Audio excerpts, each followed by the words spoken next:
झारखंड के लिए इस बार खास होगा 15 नवंबर। प्रदेश पर होगी मोदी और हेमंत सोरेन सरकार के तोहफों की बारिश। इसके साथ ही मिलेगा राज्य में चुनावी मुकाबले की शुरुआती संकेत। नमस्कार, आजाद सिपाही विशेष में आपका स्वागत है। मैं हूं राकेश सिंह। 15 नवंबर झारखंड के 3.25 करोड़ लोगों और 2.45 करोड़ वोटरों के लिए एक अहम दिन, क्योंकि इसी दिन भगवान बिरसा मुंडा की जयंती है और झारखंड का स्थापना दिवस भी। भगवान बिरसा जयंती होने के कारण यह दिन वैसे तो बहुत पहले से विशेष तौर पर मनाया जाता रहा है, लेकिन पिछले 22 साल से इस दिन को पूरे झारखंड में खास समारोह आयोजित होते हैं।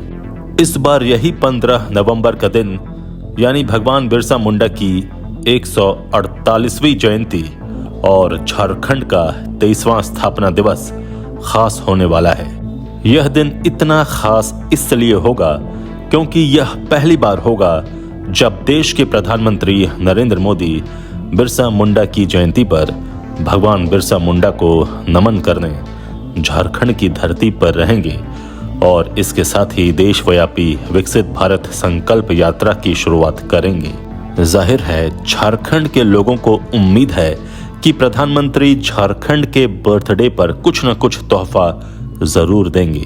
तो दूसरी तरफ राज्य की हेमंत सोरेन सरकार ने भी इस दिन को यादगार बनाने के लिए खास तैयारी की है।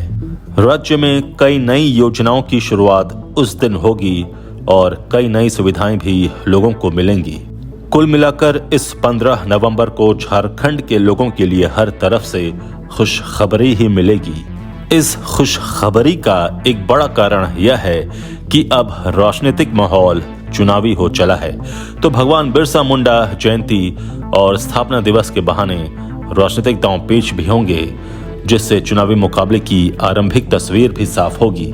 क्या होगा 15 नवंबर को और क्या है इसकी तैयारी, बता रहे हैं आजाद सिपाही के विशेष संवाददाता राकेश सिंह। एक तरफ पूरी दुनिया के आदिवासियों के लिए 15 नवंबर का दिन खास होता है, क्योंकि यह उनके सबसे आदरणीय भगवान बिरसा मुंडा की जयंती है। तो दूसरी तरफ झारखंड के लिए पिछले 22 साल से यह दिन खास होता है, क्योंकि इसी दिन वर्ष 2000 में अलग राज्य के रूप में झारखंड का उदय हुआ था। इसलिए 15 नवंबर का दिन भगवान बिरसा मुंडा के साथ झारखंड का भी बर्थडे है और हर साल इसे यादगार बनाने की हर संभव कोशिश होती है। लेकिन इस बार तो यह दिन और भी खास होने वाला है, क्योंकि इस बार 15 नवंबर को झारखंड पूरे देश की निगाहों में रहेगा। इसलिए झारखंड की 3.25 करोड़ जनता, जिसमें 2.45 करोड़ मतदाता भी हैं, तो इस दिन का बेसब्री से इंतजार है।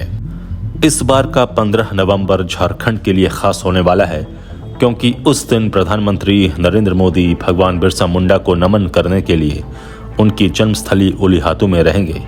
भगवान बिरसा मुंडा को श्रद्धा सुमन अर्पित करने के बाद पीएम मोदी वहां से देशव्यापी विकसित भारत संकल्प यात्रा की शुरुआत करेंगे, जिसके माध्यम से देशवासियों को आज़ादी के अमृत वर्ष में भारत की विकास यात्रा की झांकियां देखने को मिलेंगी।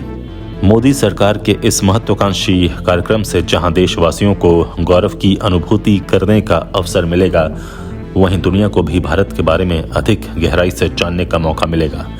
लेकिन झारखंड के लिए प्रधानमंत्री मोदी का प्रेम इस बार 15 नवंबर को बड़े स्वरूप में सामने आने की उम्मीद है।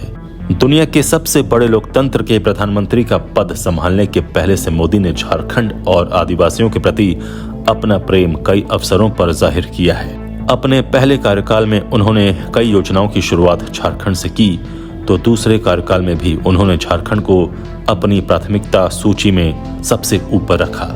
उन्होंने इस राज्य को और खासकर आदिवासियों के प्रति अपने प्रेम को न केवल जाहिर किया, बल्कि आदिवासियों को गौरव का अनुभव कराने के लिए 15 नवंबर को जनजाति गौरव दिवस के रूप में मनाने का फैसला किया। इतना ही नहीं, पहली बार एक आदिवासी महिला को देश के सर्वोच्च संवैधानिक पद पर बैठाकर पीएम मोदी ने साबित कर दिया कि इस देश में आदिवासियों के सबसे बड़े हित चिंतक वही हैं। इसलिए इस बार लोगों को उनकी झारखंड यात्रा से बहुत उम्मीद है। लोग यह उम्मीद कर रहे हैं कि पीएम मोदी खाली हाथ तो नहीं ही आएंगे, तो यह देखने वाली बात होगी कि उनकी झोली से इस बार झारखंड के लिए क्या निकलता है। अब तक घोषित कार्यक्रम में पीएम मोदी द्वारा कांके में ट्रिपल आईटी परिसर का शिलान्यास करने की बात शामिल है, जबकि विस्तृत कार्यक्रम अब तक सामने नहीं आया है। हेमंत सरकार भी कर रही है खास तैयारी।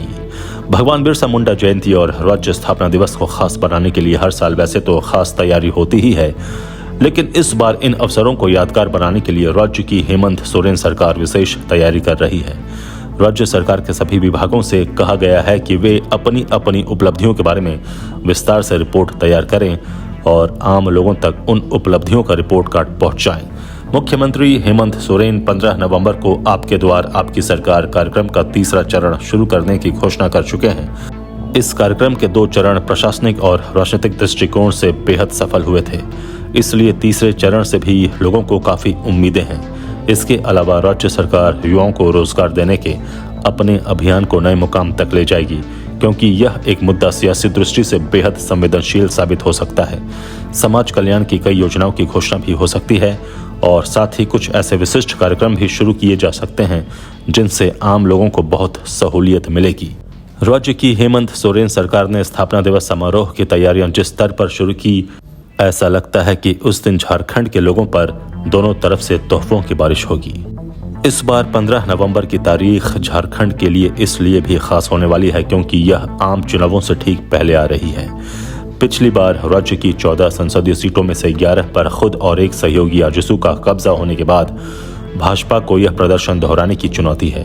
पार्टी को उम्मीद है कि उसके सबसे बड़े नेता और दुनिया के सबसे लोकप्रिय नेता नरेंद्र मोदी की झारखंड यात्रा उसकी सियासी जमीन को मजबूत करेगी, जिससे वह 2019 के प्रदर्शन को न केवल दोहरा सकेगी बल्कि उसमें सुधार भी करेगी। दूसरी तरफ झामुमो कांग्रेस राजद की तरफ से राज्य स्थापना दिवस पर सियासी दांव पेंच का कोई मौका हाथ से नहीं जाने दिया जाएगा, क्योंकि उसके सामने भाजपा को रोकने की चुनौती होगी। इन दोनों कार्यक्रमों आयोजनों के बीच एक बात तय है कि इस बार का 15 नवंबर झारखंड के लिए बेहद खास होने वाला है। आजाद सिपाही के विशेष में अभी इतना ही। आप हमारे इस YouTube चैनल को जरूर सब्सक्राइब करें और भी अधिक खबरों के लिए पढ़ते रहिए अपना लोकप्रिय दैनिक अखबार आजाद सिपाही। धन्यवाद।